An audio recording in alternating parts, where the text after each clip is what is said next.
नमस्कार दोस्तों, आपके अपने परिवार आईडी एग्ज़ाम में स्वागत है। दोस्तों, आज हम बात करने वाले हैं सीयूटी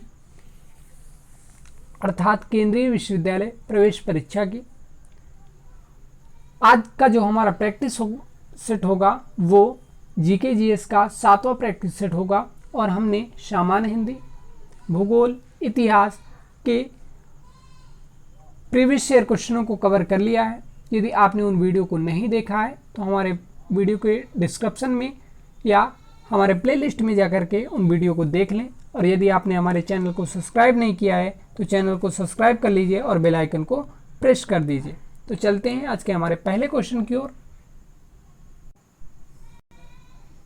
हमारा पहला क्वेश्चन है, 2001 की जनगणना के अनुसार प्रति 1000 व्यक्ति पर महिलाओं की संख्या कितनी है? आपके पास ऑप्शन दिए हैं 927, 933, 936 या 952। तो राइट आंसर क्या हो जाएगा? ऑप्शन नंबर बी राइट हो जाएगा, 933। चलते हैं अगले क्वेश्चन की ओर। हमारा अगला जो क्वेश्चन है, उत्तर प्रदेश का लिंगानुपात कितना है?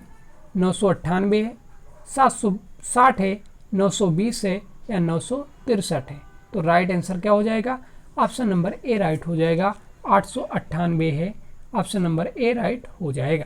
चलते हैं अगले क्वेश्चन की ओर। हमारा अगला जो क्वेश्चन है, भारत में प्रोजेक्ट टाइगर कार्यक्रम कब आरंभ किया गया? वर्ष 1973 में, वर्ष 1972 में, वर्ष 1981 में या वर्ष 1982 में? तो राइट आंसर क्या हो जाएगा? ऑप्शन नंबर ए राइट हो जाएगा, वर्ष 1973 में। यानी कि प्रोजेक्ट टाइगर कार्यक्रम 1973 में आरंभ किया गया था। चलते हैं अगले क्वेश्चन की ओर। हमारा अगला जो क्वेश्चन है, 2001 की जनगणना के अनुसार किस राज्य का जनसंख्या घनत्व सर्वाधिक है? सिक्किम का, पश्चिम बंगाल का, मिजोरम का या पंजाब का? तो राइट आंसर क्या हो जाएगा? ऑप्शन नंबर बी राइट हो जाएगा, पश्चिम बंगाल का। चलते हैं अगले क्वेश्चन की ओर। हमारा अगला जो क्वेश्चन है, अग्नि मंदिर निम्न में से किस समुदाय का पूजा स्थल है? ईसाई का, यहूदी का, पारसी का या बौद्ध का? तो राइट आंसर क्या हो जाएगा? ऑप्शन नंबर सी राइट हो जाएगा, पारसी का। ठीक है, अग्नि मंदिर यानी कि पारसी समुदाय का पूजा स्थल है, याद रखिएगा। चलते हैं अगले क्वेश्चन की ओर। हमारा अगला जो क्वेश्चन है,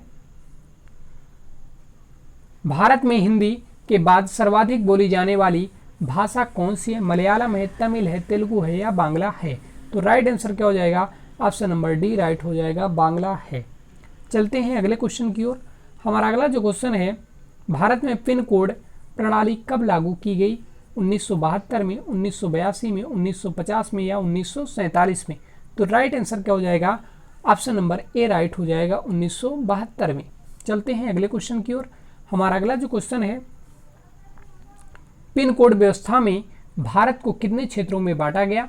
6, 8, 10 या 7? तो 8 भागों में बांटा गया। ऑप्शन नंबर बी राइट हो जाएगा। चलते हैं अगले क्वेश्चन की ओर। हमारा अगला क्वेश्चन है, सिख धर्म की धार्मिक पुस्तक का नाम है नानकवाणी, आदि ग्रंथ, गुरु ग्रंथ साहिब, गुरुमुख साहिब? तो राइट आंसर क्या हो जाएगा? सिख धर्म की धार्मिक पुस्तक का नाम क्या है? Guru Granth Sahib. Option number C right हो जाएगा। चलते हैं अगले क्वेश्चन की ओर। हमारा अगला जो क्वेश्चन है, ऐसा कौन सा धर्म है जिसका कोई प्रवर्तक नहीं है? ऑप्शन आपके पास ऑप्शन दिए, ईसाई, सिख, जैन, हिंदू? तो राइट आंसर क्या हो जाएगा? ऑप्शन नंबर डी राइट हो जाएगा, हिंदू। चलते हैं अगले क्वेश्चन की ओर। हमारा अगला जो क्वेश्चन है, 2001 की जनगणना के अनुसार भारत के किस राज्य में सर्वाधिक साक्षरता है? चंडीगढ़ में, केरल में, दिल्ली में या पश्चिम बंगाल में? तो राइट आंसर क्या हो जाएगा? ऑप्शन नंबर बी राइट हो जाएगा, केरल में। ठीक है, चलते हैं अगले क्वेश्चन की ओर। हमारा अगला जो क्वेश्चन है, भारत का राष्ट्रीय पुष्प निम्नलिखित में से कौन सा है? गुलाब है, सूरजमुखी है, कमल है या गेंदा है? तो राष्ट्रीय पुष्प कौन सा है? कमल है। ऑप्शन नंबर सी राइट हो जाएगा। ठीक है, याद रखिएगा, अगर भारत का राष्ट्रीय पशु पूछा जाता है तो बाघ है। ठीक है, ये भी याद रखिएगा। चलते हैं अगले क्वेश्चन की ओर। 2001 की जनगणना के अनुसार देश में जनसंख्या का घनत्व है तो बताइए भाई कितना है। तो इसमें से ऑप्शन नंबर सी राइट हो जाएगा, 324 व्यक्ति प्रति वर्ग किलोमीटर। ऑप्शन नंबर सी राइट हो जाएगा। ठीक है, याद रखिएगा 2001 की जनगणना के अनुसार देश में जनसंख्या का घनत्व है कितना है, 324 व्यक्ति प्रति वर्ग किलोमीटर। चलते हैं अगले क्वेश्चन की ओर। हमारा अगला जो क्वेश्चन है, केरल की राजकीय भाषा कौन सी है। तो केरल की राजकीय भाषा कौन सी है भाई, तमिल है, तेलुगु है, मलयालम है या कन्नड़ है। तो राइट आंसर क्या हो जाएगा, ऑप्शन नंबर सी राइट हो जाएगा, मलयालम है। चलते हैं अगले क्वेश्चन की ओर। हमारा अगला जो क्वेश्चन है, भारतीय पंचांग का प्रथम माह कौन सा है। फागुन है, चैत है, बैसाख है या माघ है। तो चैत्र है। ऑप्शन नंबर बी राइट हो जाएगा, यानी कि भारतीय पंचांग का प्रथम माह कौन सा है, तो चैत्र है। ऑप्शन नंबर बी राइट हो जाएगा। चलते हैं अगले क्वेश्चन की ओर। हमारा अगला जो क्वेश्चन है, 2001 की जनगणना के अनुसार साक्षरता की दृष्टि से अवरोही क्रम में कौन सा सही है। केरल है, मिजोरम है, लक्षद्वीप है। ऑप्शन बी दिया है केरल है, तमिलनाडु है, गोवा है। ऑप्शन सी दिया है केरल है, गोवा है, पांडिचेरी है। ऑप्शन डी दिया है केरल है, आंध्र प्रदेश है या उत्तर प्रदेश है। तो राइट आंसर क्या हो जाएगा, ऑप्शन नंबर ए राइट हो जाएगा, केरल, मिजोरम, लक्षद्वीप। ठीक है, चलते हैं अगले क्वेश्चन की ओर। हमारा अगला जो क्वेश्चन है, 2001 की जनगणना के अनुसार जनसंख्या की दृष्टि से भारत के घटते हुए क्रम में 3 राज्य कौन से हैं। बिहार है, उत्तर प्रदेश, मध्य प्रदेश, मध्य प्रदेश, उत्तर प्रदेश, बिहार, उत्तर प्रदेश, बिहार, महाराष्ट्र और चौथा ऑप्शन है उत्तर प्रदेश, महाराष्ट्र, बिहार। तो राइट आंसर क्या हो जाएगा, ऑप्शन नंबर डी राइट हो जाएगा, उत्तर प्रदेश, महाराष्ट्र और बिहार। चलते हैं अगले क्वेश्चन की ओर। हमारा अगला जो क्वेश्चन है, 2001 की जनगणना के अनुसार महिलाओं की साक्षरता दर है कितनी है भाई, 48.52%, 50.13%, 54.16% या 58.13%। तो राइट आंसर क्या हो जाएगा, ऑप्शन नंबर सी राइट हो जाएगा, 54.16%। ठीक है, ऑप्शन नंबर सी राइट हो जाएगा, कितना, 54.16%। ठीक है, चलते हैं अगले क्वेश्चन की ओर। हमारा अगला जो क्वेश्चन है, 2001 की जनगणना के अनुसार पुरुषों की साक्षरता दर है कितनी है भाई, 70.13%, 72.18% या 75.85% या 78.16%। तो राइट आंसर क्या हो जाएगा, ऑप्शन नंबर सी राइट हो जाएगा, 75.85%। चलते हैं अगले क्वेश्चन की ओर। हमारा अगला जो क्वेश्चन है, 2000 से 2001 के बीच जनसंख्या वृद्धि हुई कितनी हुई वृद्धि भाई, 18.16%, 21.34% या 22.14% या 23.16%। तो राइट आंसर क्या हो जाएगा, ऑप्शन नंबर बी राइट हो जाएगा। ठीक है, 21.34%। चलते हैं अगले क्वेश्चन की ओर।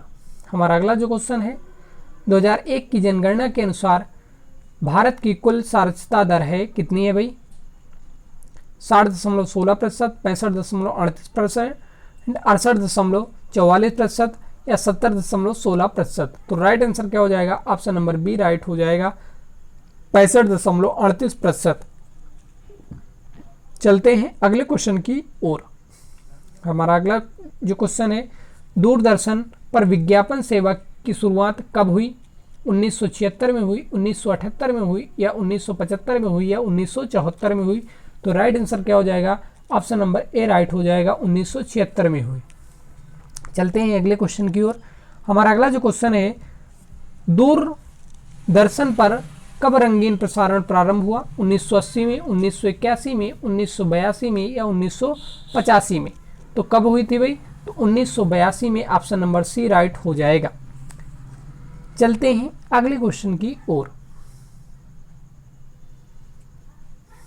हमारा अगला क्वेश्चन है, केबल नेटवर्क अध्यादेश कब लाया गया, 1993 में, 1994 में, 1995 में, 1996 में।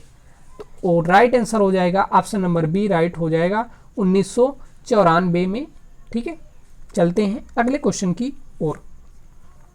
हमारा अगला जो क्वेश्चन है, प्रथम दूरसंचार लाइन वर्ष 1891 में किन किन स्थानों के बीच चालू की गई? आपके पास 4 ऑप्शन दिए हैं, बताइए भाई।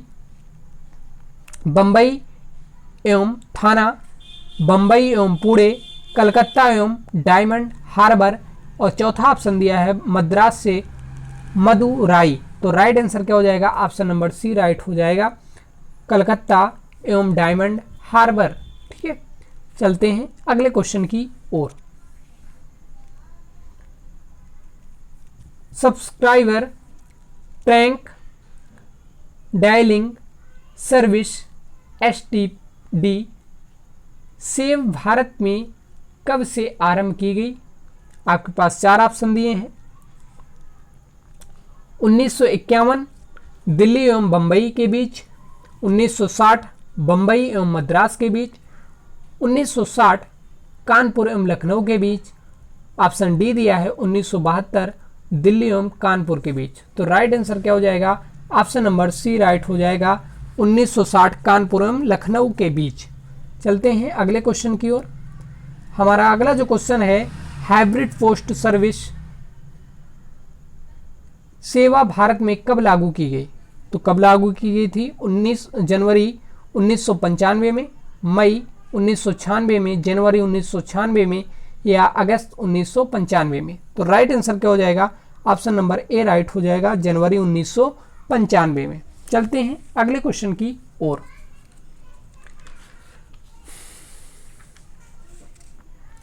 हमारा अगला क्वेश्चन है, दूरदर्शन पर पहली समाचार वाचिका थी, प्रतिमा पुरी थी, रीता सिंह थी, या प्रेम कुमारी थी, या रेणु भाटिया थी?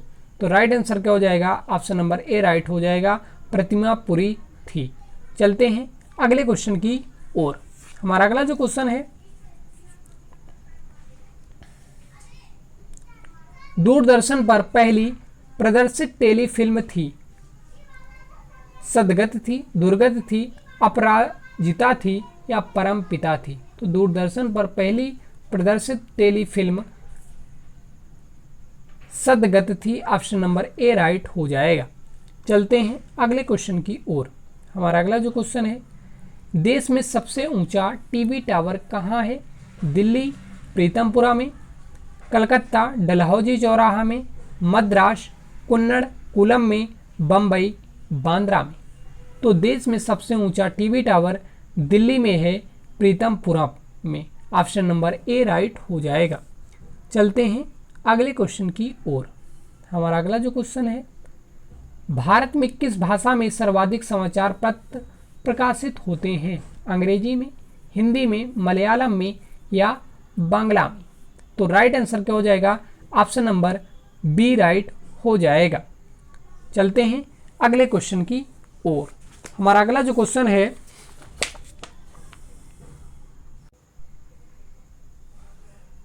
ऑल इंडिया रेडियो की स्थापना कब हुई थी?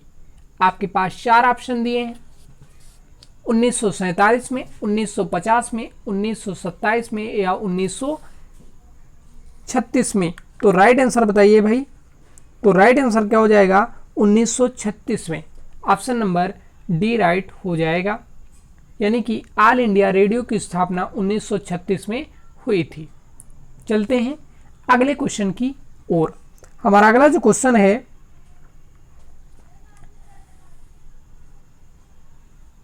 ऑल इंडिया रेडियो को आकाशवाणी का नाम किस वर्ष दिया गया? आपके पास 4 ऑप्शन दिए हैं। 1947 में, 1957 में, या 1950 में, या 1960 में? तो राइट आंसर क्या हो जाएगा भाई? ऑप्शन नंबर बी राइट हो जाएगा, 1957 में। ठीक है, यानी कि ऑल इंडिया रेडियो को आकाशवाणी का नाम किस वर्ष दिया गया था भाई? तो 1957 में दिया गया था, याद रखिएगा। चलते हैं अगले क्वेश्चन की ओर। हमारा अगला जो क्वेश्चन है,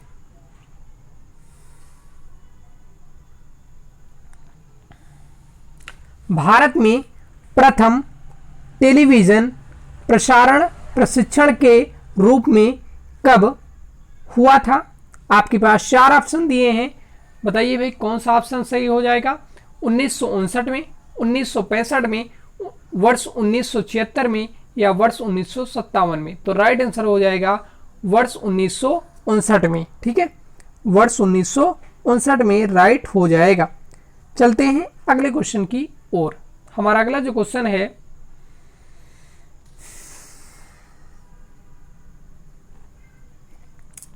टेलीविजन को दूरदर्शन का नाम एवं स्वतंत्र स्थिति कब प्रदान की गई। आपके पास 4 ऑप्शन दिए हैं, कौन सा ऑप्शन राइट हो जाएगा। तो पहला ऑप्शन दिया है 1965 में, दूसरा ऑप्शन दिया है 1976 में, तीसरा ऑप्शन दिया है 1972 में और चौथा ऑप्शन दिया है 1981 में। तो राइट आंसर क्या हो जाएगा, ऑप्शन नंबर बी राइट हो जाएगा 1976 में। ठीक है, चलते हैं अगले क्वेश्चन की ओर। हमारा अगला जो क्वेश्चन है, यूजीसी का नया नाम बदलकर क्या रखा गया। तो आपके पास 4 ऑप्शन दिए हैं, कौन सा ऑप्शन राइट हो जाएगा।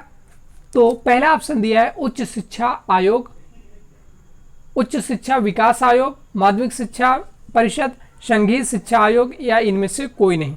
तो राइट आंसर क्या हो जाएगा, ऑप्शन नंबर ए राइट हो जाएगा, उच्च शिक्षा विकास आयोग। ऑप्शन नंबर ए राइट हो जाएगा, याद रखिएगा। चलते हैं अगले क्वेश्चन की ओर। हमारा अगला जो क्वेश्चन है, भारत के उच्च शिक्षा में सुधार हेतु विश्वविद्यालय अनुदान आयोग यूजीसी की स्थापना कब की गई। वर्ष 1953 में, वर्ष 1954 में, वर्ष 1957 में या वर्ष 1967 में। तो राइट आंसर क्या हो जाएगा, ऑप्शन नंबर ए राइट हो जाएगा, वर्ष 1953 में। ठीक है, ऑप्शन नंबर ए राइट हो जाएगा, वर्ष 1953 राइट आंसर हो जाएगा। चलते हैं अगले क्वेश्चन की ओर। हमारा अगला जो क्वेश्चन है, भारत में किस प्रदेश में सर्वाधिक समाचार पत्र प्रकाशित होते हैं। दिल्ली में, उत्तर प्रदेश में, महाराष्ट्र में या पश्चिम बंगाल में। तो राइट आंसर क्या हो जाएगा भाई, उत्तर प्रदेश में। ऑप्शन नंबर बी राइट हो जाएगा। चलते हैं अगले क्वेश्चन की ओर। हमारा अगला जो क्वेश्चन है 90 नंबर है क्वेश्चन। तो क्या है क्वेश्चन हमारा, आर के लक्ष्मण नामक कार्टूनिस्ट किस अखबार से है। हिंदुस्तान आइटम से, पायनियर से, आइटम्स ऑफ इंडिया से, स्टेटमैन से। तो राइट आंसर क्या हो जाएगा, ऑप्शन नंबर सी राइट हो जाएगा, आइटम्स ऑफ इंडिया से। ऑप्शन नंबर सी राइट हो जाएगा।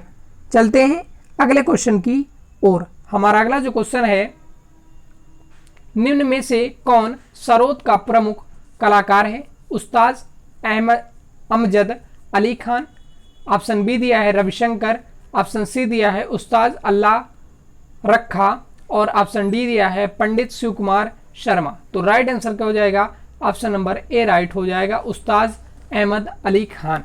ठीक है, अमजद अली खान, याद रखिएगा। चलते हैं अगले क्वेश्चन की ओर।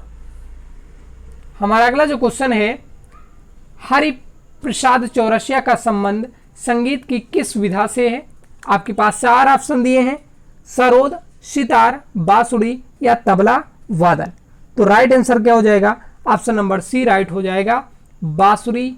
ठीक है, ऑप्शन नंबर सी राइट हो जाएगा, बांसुरी। चलते हैं अगले क्वेश्चन की ओर। हमारा अगला जो क्वेश्चन है, शिव कुमार शर्मा किस वाद्य के प्रसिद्ध कलाकार हैं। बताइए भाई, शिव कुमार शर्मा किस वाद्य यंत्र के प्रसिद्ध कलाकार हैं। आपके पास ऑप्शन दिए हैं, सरोद, सितार, बांसुरी या संतूर। तो राइट आंसर क्या हो जाएगा, santoor. Option number D right हो जाएगा, यानी कि शिव कुमार शर्मा संतूर वाद्य के प्रसिद्ध कलाकार हैं, याद रखिएगा। चलते हैं अगले क्वेश्चन की ओर। हमारा अगला जो क्वेश्चन है, भारत में प्रमुख शास्त्रीय नृत्यों की संख्या है कितनी है भाई। आपके पास ऑप्शन दिए हैं 5, 4, 6 या 7। तो राइट आंसर हो जाएगा ऑप्शन नंबर सी 6। भारत में प्रमुख शास्त्रीय नृत्यों की संख्या कितनी है, तो 6 है, याद रखिएगा। चलते हैं अगले क्वेश्चन की ओर। ठीक है, हमारा अगला जो क्वेश्चन है कथक किस क्षेत्र का शास्त्रीय नृत्य है? उत्तर प्रदेश का है, केरल का है, आंध्र प्रदेश का है या तमिलनाडु का है? तो राइट आंसर क्या हो जाएगा? ऑप्शन नंबर ए राइट हो जाएगा, उत्तर प्रदेश। ठीक है, उत्तर प्रदेश कहाँ का है नृत्य, शास्त्रीय नृत्य? कथक। कथक उत्तर प्रदेश का शास्त्रीय नृत्य है, ये याद रखिएगा। चलते हैं अगले क्वेश्चन की ओर। हमारा अगला जो क्वेश्चन है, निम्नलिखित में से कौन सा उत्तर प्रदेश का नृत्य है? कथक है, गरबा है या भांगड़ा है? तो राइट आंसर क्या हो जाएगा? ऑप्शन नंबर बी राइट हो जाएगा, कथक है। ठीक है, ऑप्शन नंबर बी राइट हो जाएगा। चलते हैं अगले क्वेश्चन की ओर। हमारा अगला जो क्वेश्चन है, कथकली का संबंध किस प्रदेश से है? उत्तर भारत से है, केरल से है, आंध्र प्रदेश से है या तमिलनाडु से है? तो ऑप्शन नंबर बी राइट हो जाएगा, केरल से है। चलते हैं अगले क्वेश्चन की ओर। हमारा अगला जो क्वेश्चन है, जाकिर हुसैन का संबंध किससे है? समाज सेवा से है, शास्त्रीय संगीत से है, चित्रकला से है या तबला वादन से है? तो राइट आंसर क्या हो जाएगा? ऑप्शन नंबर डी राइट हो जाएगा। और ये बहुत ज्यादा इंपॉर्टेंट क्वेश्चन है, क्योंकि ये कई बार प्रीवियस ईयर क्वेश्चनों में आ चुका है कि जाकिर हुसैन का संबंध किससे है? तो तबला वादन से है, तो याद रखिएगा। चलते हैं अगले क्वेश्चन की ओर। हमारा अगला जो क्वेश्चन है, मकबूल फिदा हुसैन का संबंध किससे है? पत्रकारिता से है, शास्त्रीय संगीत से है, चित्रकला से है या समाज सेवा से है? तो राइट आंसर क्या हो जाएगा? मकबूल फिदा हुसैन का संबंध चित्रकला से है, ऑप्शन नंबर सी राइट हो जाएगा। चलते हैं अगले क्वेश्चन की ओर। हमारा अगला क्वेश्चन है, और ये हमारा आज का लास्ट क्वेश्चन होगा, ऑपरेशन ब्लैक बोर्ड का संबंध किससे है? स्वर्ण मंदिर में की गई सैन्य कार्यवाही से है, ऑप्शन बी दिया है मालदीव में की गई सैन्य कार्यवाही से है, ऑप्शन सी दिया है प्राइमरी विद्यालयों में मूलभूत आवश्यकताओं में सुधार लाने से है, ऑप्शन डी दिया है नौसेना द्वारा किया गया सैन्य प्रदर्शन की कार्यवाही से है। तो राइट आंसर क्या हो जाएगा? ऑप्शन नंबर सी राइट हो जाएगा। कौन सा हो जाएगा? यानी कि ऑपरेशन ब्लैक बोर्ड का संबंध प्राइमरी विद्यालयों में मूलभूत आवश्यकताओं में सुधार लाने से है, ऑप्शन नंबर सी राइट हो जाएगा। तो दोस्तों, आज हमने 51 से लेकर के 100 तक के क्वेश्चनों को कवर किया है, प्रीवियस ईयर क्वेश्चनों को कवर किया है। और अभी तक आपने हिंदी, भूगोल, इतिहास और सामान्य जागरूक के प्रीवियस ईयर क्वेश्चनों को अभी तक आपने नहीं देखा है, उन वीडियो को नहीं देखा है, तो हमारे वीडियो के डिस्क्रिप्शन में जाकर के या प्लेलिस्ट में जाकर के उन वीडियो को देख लें। और यदि आप हमारे चैनल को अभी तक सब्सक्राइब नहीं किए हैं तो चैनल को सब्सक्राइब कर लीजिए, बेल आइकन को प्रेस कर दीजिए कि जैसे ही कोई सीयूटी की नई इन्फॉर्मेशन या प्रीवियस ईयर क्वेश्चनों की वीडियो आती है तो आप तक नोटिफिकेशन तुरंत पहुंचता है। ठीक है, मिलते हैं नेक्स्ट प्रीवियस ईयर क्वेश्चनों के साथ। तब तक के लिए बाय बाय, टेक केयर, जय हिंद।